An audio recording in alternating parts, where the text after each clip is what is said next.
Welcome back to One Hot Bite. Melissa here, where healthy doesn't have to be boring, and I'm going to show you how today.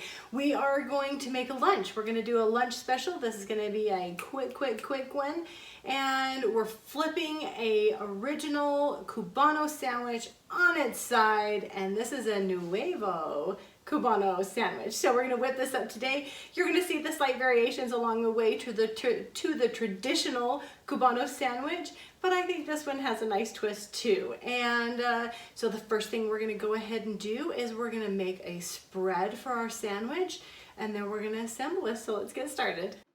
And here are all of our ingredients that we're going to use. Super simple.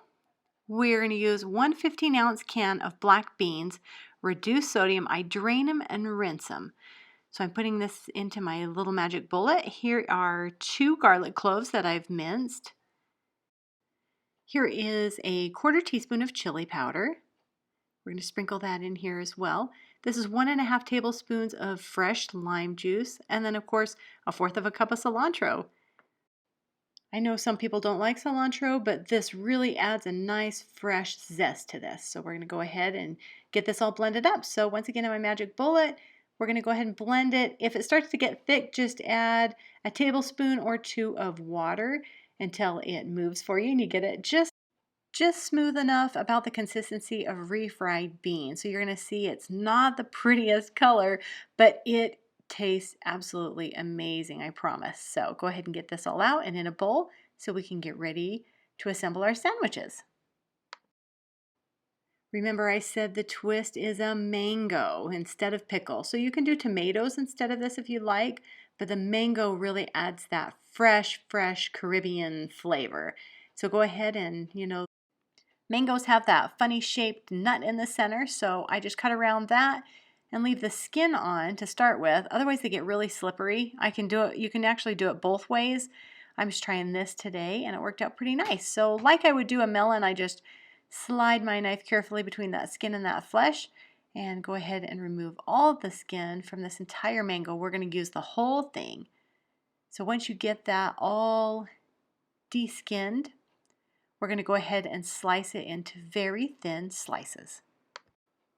The mango also brings this beautiful brightness to this sandwich, so it's not just, kind of a boring meat and cheese sandwich. So this is really awesome. So nice and thin. We're going to slice these up really good and set them aside as we assemble our sandwich. This one is perfectly ripe and easy to slice. The next step we're going to do here is get a hoagie bun. You can do whole wheat or regular. I did a sesame seed on this. We're going to hollow it out a little bit to just kind of make them a little deep so we can set our ingredients inside. Mine was pretty hollow already. So we're going to go ahead and spread about 2 to 3 tablespoons of our bean mixture on the bottom half of our hoagie bun. And you can go as heavy or light on this. Honestly, it's so good. More could be better. We're going to go ahead and take our ham slices that are low sodium ham, and I did apple smoked ham, which is delicious, and we're going to roll that up and set it in here.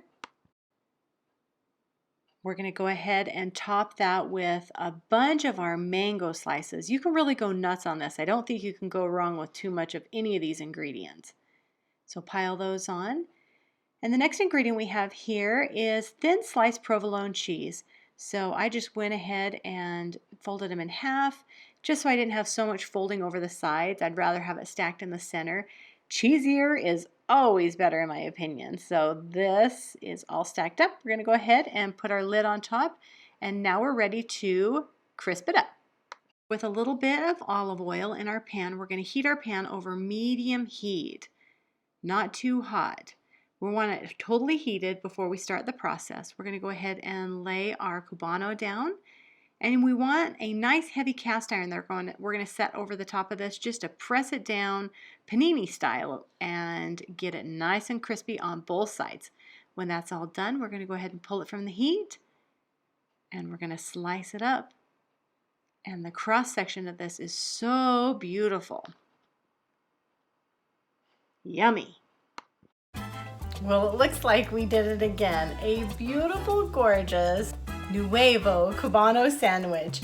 The part that we did different was the mango and not the pickles, and the black bean spread is really nice as well. So anyhow, let's give this a taste. What are we waiting for? The plate that I did here, I have our sandwich. I just did a little arugula salad and some sweet potato chips to round out the meal, but this sandwich alone, you know I'm gonna tell you, 436 calories. So that's not so bad considering the cheese and the mangoes and all the rich flavors, but we gotta try it before we can even say that. All right, let's give this guy a taste.